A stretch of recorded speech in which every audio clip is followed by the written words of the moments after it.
Don't some children have little bit delayed development? Spasticity, cerebral palsy, or developmental delay. They're a little difficult. If they are scared, they're going to cry their heart out. So there are few red flags. What are the signs that they should look for? No barrier actually for this disease to go. Way they are born, a cesarean child or a non-cesarean child. Just because by 3 years the child is ready to learn. And this solution at early intervention actually brings positive results. Depending on how the child is brought in the world. Do you recommend it for all parents? So for development assessment, I use DASI. It is a short form. Yelling their heads off and the parents don't know what to do with them. Give them quality time.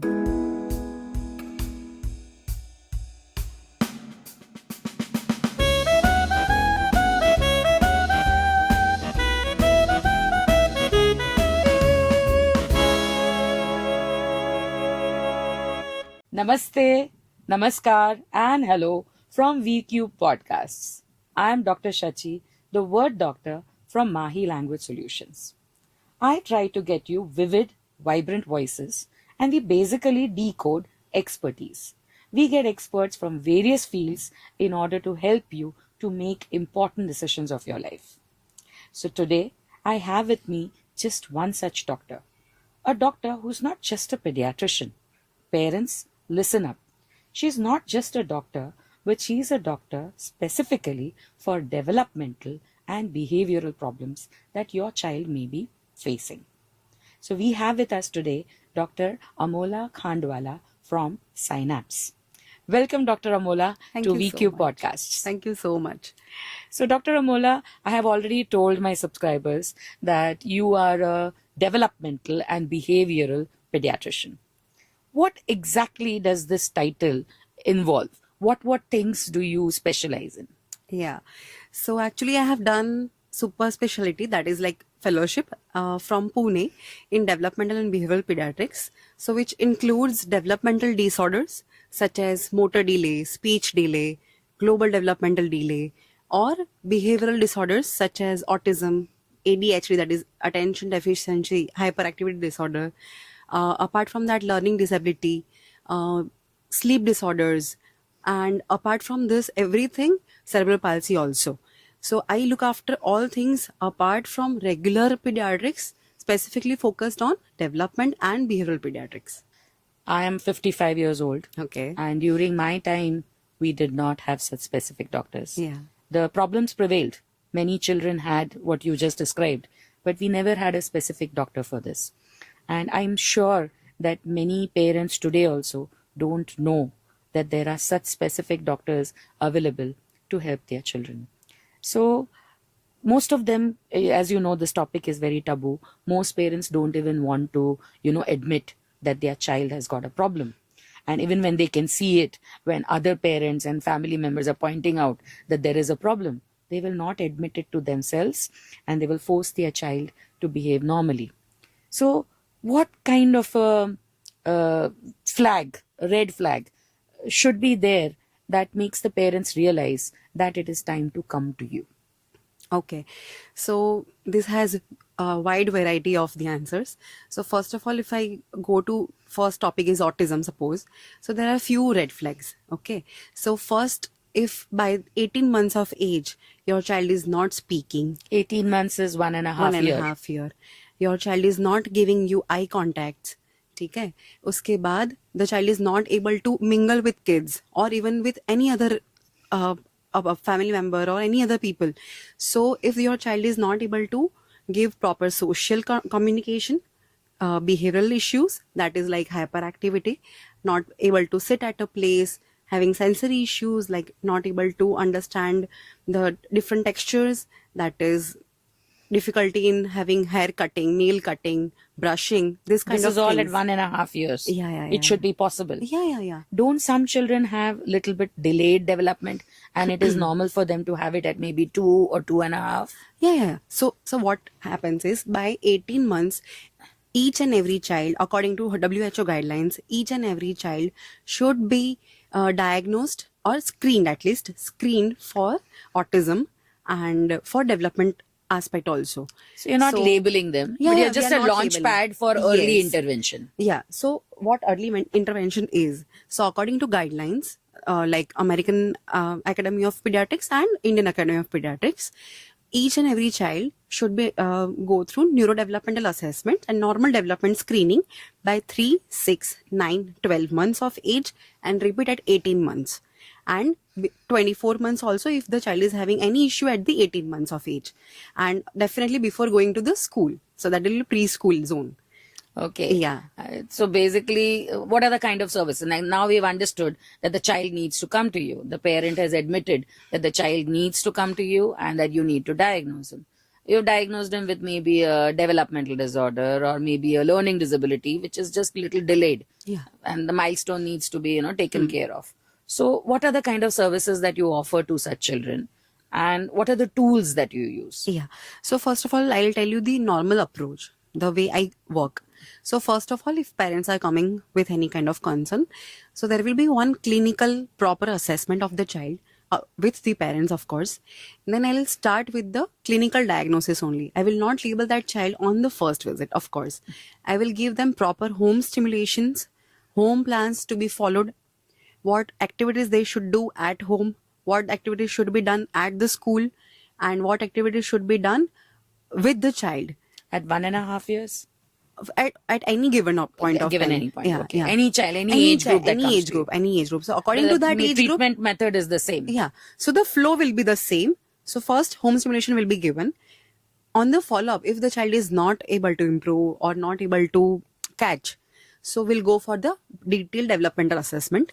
And after that, I'll give them title of the diagnosis maybe for the thing. And it is not like just done at the level of diagnosis. Diagnosis is just an initiation. I'll give them therapies. I'll then give them home plans, and we'll have regular monitoring of on the follow-ups appointments so that we can see the progress in the child, like before and after. So Alright. that is my plan of the work. I believe that your super specialty has made you a very rare breed, and you are visiting several hospitals and clinics besides having your own synapse. Yes, So yes. where do you go visiting? I visit at UN Mehta Hospital as development pediatrician. So there I see all the patients coming from for the OPD and admitted patients who are going to discharge from the UN Mehta Hospital. And I see their developmental part. So those who are having any kind of developmental or behavioral issues, I see them there. And apart from this, I visit Karamsad, Pramukh Swami Medical College, Sri Krishna Hospital. So I visit there once a week. Okay, so Yeah. you must be coming across a wide variety of cases. Yes. Now, are these restricted to a certain caste or a certain faction of Indian, you can call it origin, or is it universal? It is universal. And does it have anything to do with the way they are born, a cesarean child or a non-cesarean child, a normal birth, or aided birth, a forceps baby? Do any of them have a higher risk of having developmental problems? Actually, this answer is very tricky.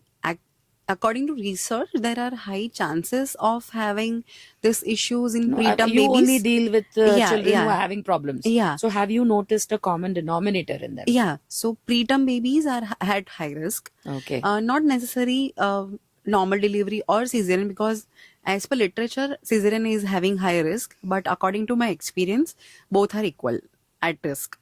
So it depends on the environment the child is getting. It is not dependent on how the child is brought in the world. It is depending how the child is raised in the world. Now, basically, see, you chose this line. Yeah. So when a pediatrician chooses to work on this line, there has to be a reason for it. Yeah. There has to be a story behind it, maybe an inspiration. So we are curious about that story. So can you share it with us? Yeah, very I'll be happy to share that. Actually, when I was in residency, second year of my residency, we were seeing very good follow-up of the newborns. We were discharged in my first year.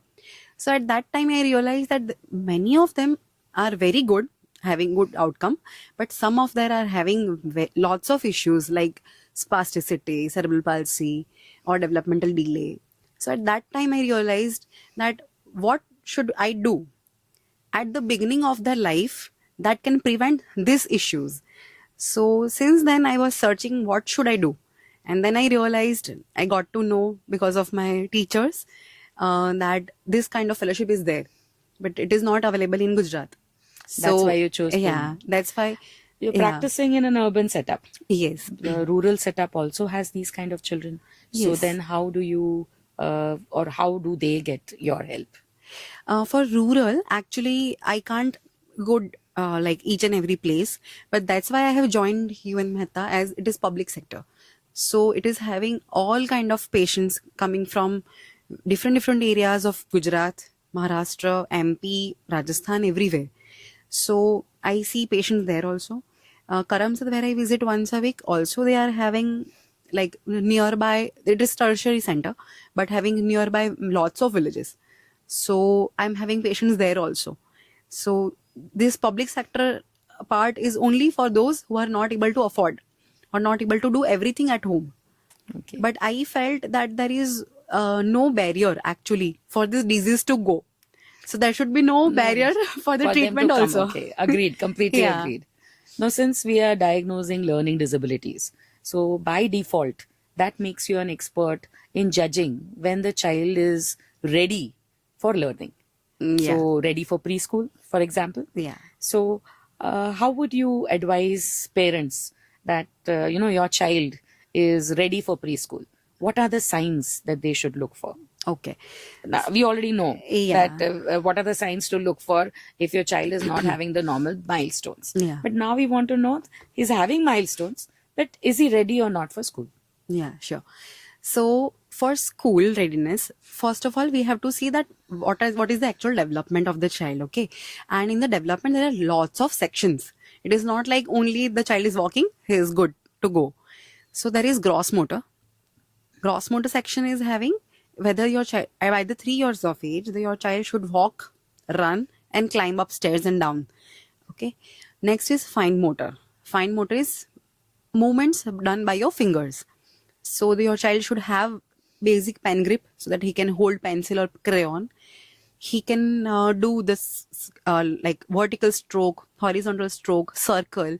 So by 3 years, circle should be there on command. If I tell my kid, draw a circle, beta, so he should draw a circle at that time. At what age would this be 3 years. possible? 3 years. Yeah, I'm talking about everything about In 3 general. years. Yeah, in general, for 3 So years you of age. feel a child is ready generally around the age of 3. Yeah, That yeah. is the age that you would give. Yeah. Next is expressive language. For school, your child should at least express his needs. Whether he wants to go to toilet, he wants to eat, he has some issues, he should express. Whether it should be in slightly unclear language, but it should be 75% intelligible language. The other person should understand what he's trying to tell. And it should be basic short phrases like, Mama, I want to go. Ma'am, I want to go. I want to pee. That kind of short phrases. Next is receptive language. What is receptive language? If I tell that all kids come here, so they should follow what I'm trying to tell them. Like simple commands with this pronouns like But come. generally, parents, when they're Yeah. at home, they're Yeah. not able to get this kind of a judgment. Sometimes they're living in joint families. Sometimes both parents are working and it's the nanny who is looking after them. So for these kind of parents, what are the signs that they should look for? That no, now very often, in order to make sure that the child is learning properly, they'll put the child a little bit earlier to school, at the age of just 2 or 2.5. Yeah. Or because they're living in a joint family and they have, family looking after the kid, they can wait till 4 or 5 also.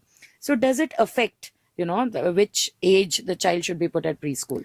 Ideally, what is the age you would say? And do you recommend it for all parents universally, or is it for just a certain faction? ideally kids should be sent to school by 3 years of age, just because by 3 years the child is ready to learn. Okay. Ready to ask what, where. They're ready to answer also. So the curiosity level is increasing. If you are not giving your child the proper amount of exposure, to observe things, to learn things, it will be not good for them, no? It is better to give proper social stimulation at proper time. If your child is bright enough, but you are not going to give him proper exposure, there will be waste of the cognition of this child, no? That's why. So actually what happens by 3 years of age, your child should be given enough exposure of social surrounding. If your child is intelligent enough, but you are not giving enough exposure to your child, that is wastage of his intelligence, right? So you should give enough exposure of social stimulation. Apart from that, home stimulation also. You should tell your child basic things at home. Give this to papa, give this to mama, bring me the big bowl, give me the small spoon. Vocabulary also is increasing this So way. pronouns like basic concepts should be installed by 3 years of age. And that's possible only when there is a little bit of addition to the home. Yes, A little yes. bit of school. So Yes. preschool, I think in today's age is an absolute must. Yes. So, and now children, you're going to get parents to get the children to you. And the diagnosis is going to be done by you. But the diagnosis is going to be done of the child. And 3-year-old children generally throw tantrums. They are a little difficult. If they are scared, they're going to cry their heart out. So what kind of diagnostic tools that you use, which are kind of child friendly, where the child is more receptive? Yeah. So what do you use in your clinic? So for development assessment, I use DASI. It is a short form. It is like Development Assessment Scale of Indian Infants, DASII. So that I use, that ranges from birth to 2.5 years of age. So I use DQ, like DASI gives DQ, that is development quotient. So according to that, So it is just question and answers? no, it's like just play-based activity. So Play-based activities. Yeah, it's so a child is going to be receptive to it. yes. So I'll just play with the child with lots of the kid is having lots of toys. So and each and every toy is having some kind of significance that the child should follow this. So according to that, I calculate the development quotient, that is DQ. And that shows mental age and motor age also of the child. Okay. So DQ is having two parts, mental and motor part. So if your child is quite okay in motor, like running and climbing, everything, but the child is slightly behind in the mental section, and even that mental, there are 10 subgroups, that which subgroup is actually lagging behind.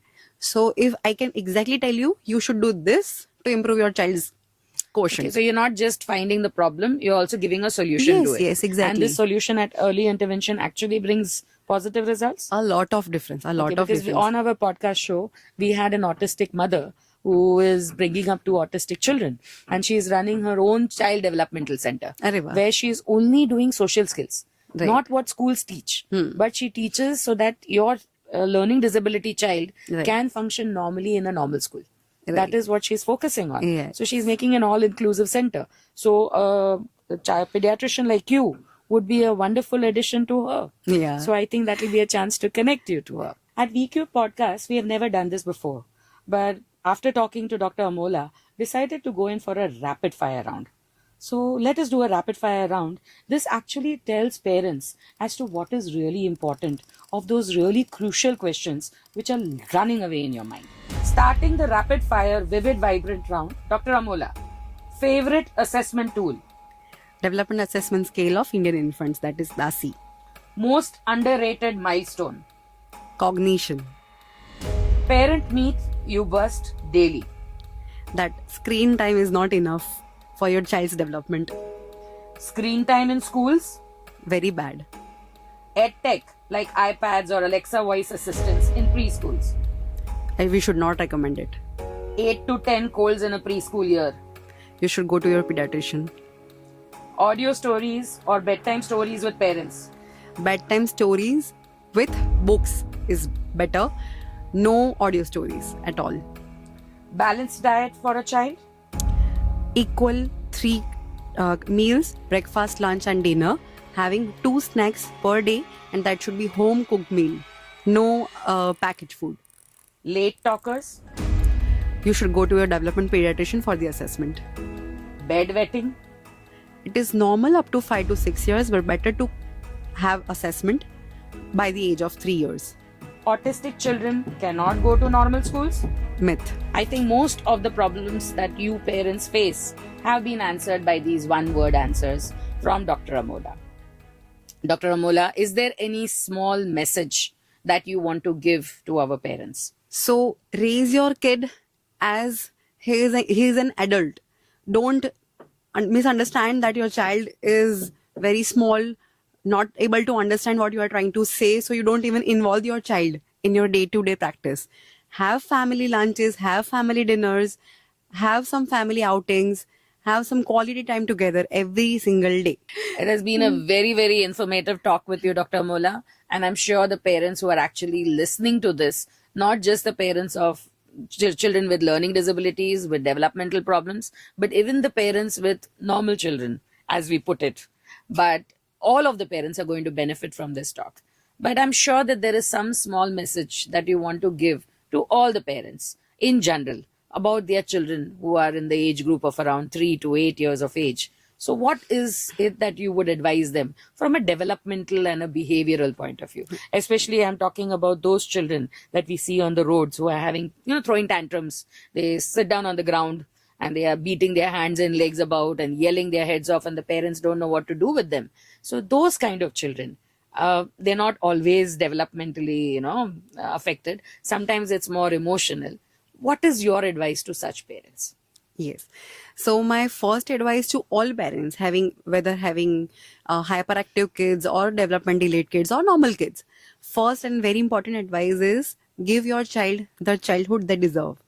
And very important thing is give them quality time, give them enough attention, give them enough family time, give them enough family outings so that they can understand what you are trying to give them. You can understand what they are trying to tell you and have that emotional bond with your kids. Another thing, when your child is having tantrums or anything like that, you have to understand, give them time to express their feelings, express their emotions. If you are going to answer them in the same manner they are trying to tell you, if they are throwing tantrums and you are shouting at your child, that is just mirroring of that image, so you have to give them enough time to express themselves.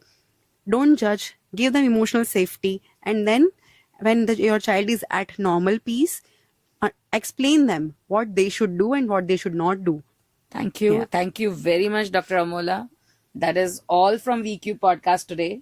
And thank you for a patient listening. If any of you have any kind of a problem or, just want to talk to somebody who is an expert on the field, then please do connect with Dr. Amola.